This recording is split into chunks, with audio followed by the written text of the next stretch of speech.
morning. My name is Bryson Bissell. This is Ashley West. I'm McKenna Vilstich. I'm from Alta High School in San Utah. That's in the Pacific region. One of the biggest questions about our project is why. Why did we want to do this? What benefited us? Well, charity for children has been a very beneficial thing for us. We felt like we had so much during the Christmas season that we wanted to give back. We looked for places inside the United States that we could benefit. We tried many places, but most we found were government funded. So we looked outside the U.S. We found a place at first in Mexico called Casa Hogar AC, where we found a man named Freddie Duarte. He sent us over a list of their needs, and once again, we looked over them. They weren't so severe, so we kept looking.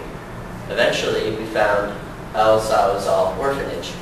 Now, El Salvador is an orphanage in Ensenada, Mexico.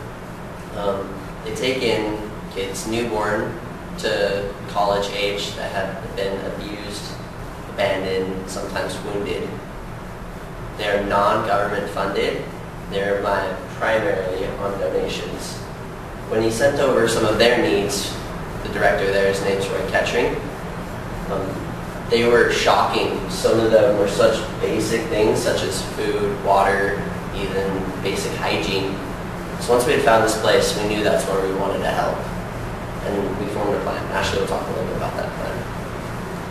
Alright, so in order to accomplish our goal, we wanted to get as many people involved as possible. So we informed our community, our local church organization, and our high school. They're all more than willing to help out. So our first step was to inform our local church and our neighborhood about our program. And so we made and delivered over 1,000 flyers to talk about our donation drive, which was from the 10th to the 18th. And on the 19th, we went around and we collected donations, and we take an inventory of everything that we have received. So this is a list of everything we have received, and also on top of that, we received $300 in cash donations that went towards things that we needed that were donated. Our first activity that we did was on the 6th and 13th with our local church organizations. They put together our arts and crafts kits that we were able to do with the kids. We wanted to do this so we'd have something to do with the kids when we went down there while also being beneficial. We chose to do a fan with them so that as the temperature heated up, that they'd actually be able to use these fans and be beneficial to them. On December 11th, Alta's chapter of FCCLA put together sock bunnies. We wanted to do the sock bunnies because we wanted something from us to do with it, from us to the kids, as well as just a backup plan just in case we didn't receive enough donations. We'd at least be able to go down there with something and give to the kids. However, we had received way more donations than we anticipated, and ended up donating the sock bunnies to Primary Children's Medical Center in Salt Lake City.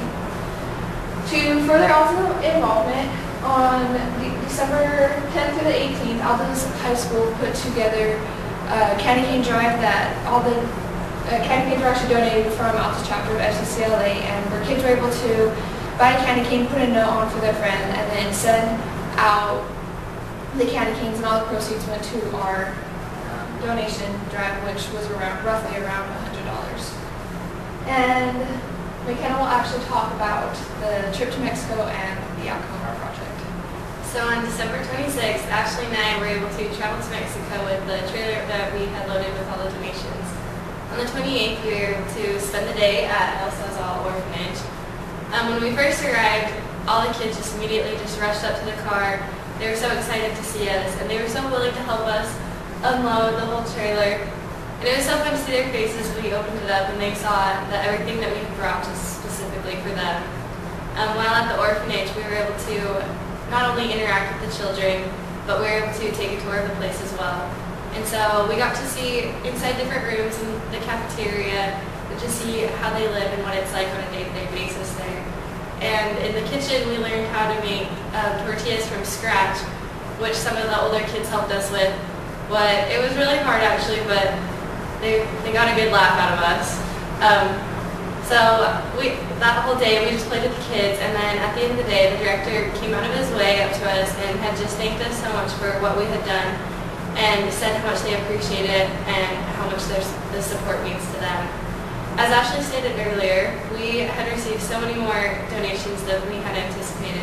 And so for that reason, we found local charities up around the Salt Lake area, such as the VOA, Primary Children's Medical Center, and the Grown Home. On January 19th, we took about a third of our total donations and took it to those places. Along with the donations, we presented the VOA with $150 in cash that we had left over. A couple weeks later in the mail, we received a letter from Primary Children's thanking us for our donations for the sock bunnies, and they just said how much it meant to them, especially to the kids there. And we also received a thank you video from the orphanage that we would like to share with you guys today.